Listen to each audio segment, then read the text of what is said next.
તમે બધામાંથી ભગવાન જોયા હોય કેટલા બાળકો કે જેને ભગવાન જોયા હોય ખરેખર? તો કોઈ નથી જોયા. તમારે જોવા છે ભગવાન? હશે? ભગવાન જોવાય હાથ ઊંચા કરે. ભગવાન જેને જોવા હોય બધા, શરમાવાનું નહીં બેન, જોવા હોય બધા હાથ ઊંચા કરજો. ચાલો, તો ભગવાન, જો ભગવાન હોય ને તો ભગવાન કેવા હોય કે જે આપણને મુશ્કેલીમાં મદદ કરે. આપણી પર કોઈ દુઃખ આવી ગયું હોય તો એ આપણને ઉગારી લે.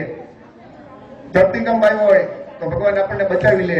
નદીમાં પડી ગયા હોય પાણીમાં તો ભગવાન બચાવી લે. કે પડી ગયા હોય, ફૂટ વાગી ગયું હોય તો ભગવાન આવીને ઉભો કરે.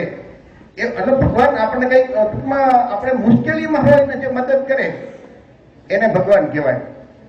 તો તમને દાખલા તરીકે તમારા ઘરે મુશ્કેલી હોય, તમારે કપડાં જોતા છે, મુશ્કેલી છે, બરોબર, સ્કૂલે જવું, સારા કપડાં લેવા છે, તો કોણ તમને લઈ દેશે? માતા પિતા. તમને ફી ભરવાની છે, પૈસાની જરૂર છે, કોણ આપશે? માતા પિતા. તમને ભૂખ લાગી છે, ખાવાનું કોણ આપશે? માતા પિતા. તમે પડી ગયા, તમને ઊભું કરવા કોણ આવશે? માતા પિતા. તમને કોઈક મારે છે તો તમને બચાવશે કોણ? માતા પિતા. તો ખરેખર તો ભગવાન કોણ કહેવાય? માતા પિતાને.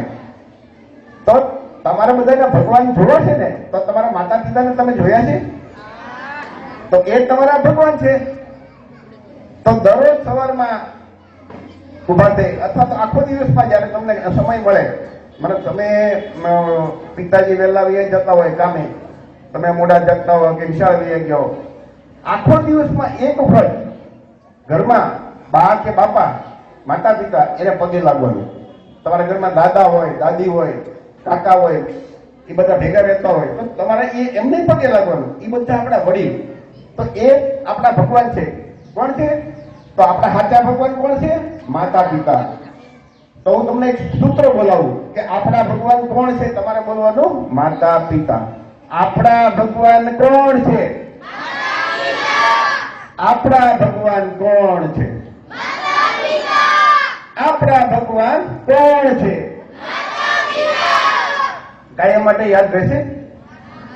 તમારી ઉંમર એવી છે ને, આ ઉંમર કે છઠ્ઠા ધોરણથી 9મા ધોરણમાં તમે ભણો છો, આ ઉંમરમાં જે તમે મગજમાં નાખશો એ તમારી જિંદગી ભર તમને યાદ રહેશે.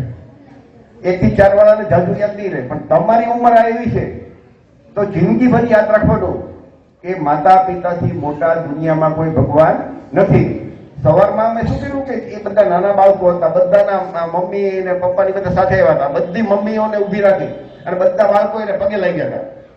ભગવાન રૂબરૂ જોઈને અને એ બધાનું આપણે વિડીયો શૂટિંગ કર્યું હતું. અત્યારે આપણે એવું નથી કરવાનું, પણ કાલથી ઘરે જઈ દરરોજ માતા પિતાને પગે લાગવાનું. બરોબર? કોણ કોણ પગે લાગશે? જે પગે લાગે હાથ ઊંચો કરો. પૂજા વગર તમારા બાળકો વાલીને કહી દો છો કાલે બધી પરીક્ષા લેજો, પગે લાગે છે કે નહીં? બીજું કે માતા પિતા આપણે એટલા માટે પગે લાગીએ કે તમને ગમે એવી મુશ્કેલી પડે તો માતા પિતા પહેલા તમને મદદ કરશે. માનો કે ઘરમાં તમને અચાનક થઈ ગયું, સામે માતાજીનું મંદિર છે અંદર ગોખલામાં, એમાંથી કોઈ નહીં આવે. તમારી બા કે તમારા બાપા કે જે ઘરમાં હશે, દાદા દાદી, એ તમને મદદ કરશે. તમને કોઈ પણ મુશ્કેલી પડી છે કે દુઃખ આવશે તો મદદ કોણ કરશે? માતા પિતા. તો આપણે આ જીવનનો અનુભવ છે. પ્રાણીઓને આવી ખબર નથી પડતી, એ માણસને આપણામાં એવી શક્તિ છે. તો આપણે વિચારવાનું કે આપણને મુશ્કેલી પડે ત્યારે મદદ કોણ કરે છે? આપણા માતા પિતા. તો એ આપણા ભગવાન છે. પછી આપણે મૂર્તિમાં ભગવાન ગોતીએ તો એ તો એમના બેઠા રહેવા છે ને. ભગવાન બુદ્ધને આપણે ભગવાન કહીએ છીએ, પણ એ આશીર્વાદ નથી આપતા કે નથી શ્રાપ આપતા. એ ભગવાન નથી, ગુરુ છે. અને આખી દુનિયા એને ગુરુ માને. ગુરુ એટલા માટે કે એમને રસ્તો બતાવ્યો તમને, આપણને, કે ભાઈ આ રસ્તે જીવો તો આપણે સુખી થઈ.